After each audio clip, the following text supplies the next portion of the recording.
Hey friends, I'm Kanish and I'm back with another cool science experiment. Did you know that air around us exerts pressure? Well, if you didn't know that, I'm here to prove it to you. For this we need a piece of cardboard, a large bowl and a glass full of water.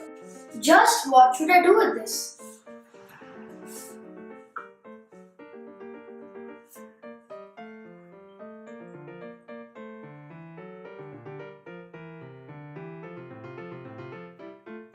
You see the magic I just did?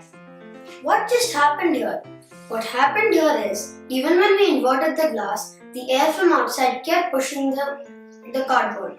That is why, even with the water pushing the cardboard, the air is stronger. Now we have proved that air exerts pressure. You can try this at home. It's a very fun experiment.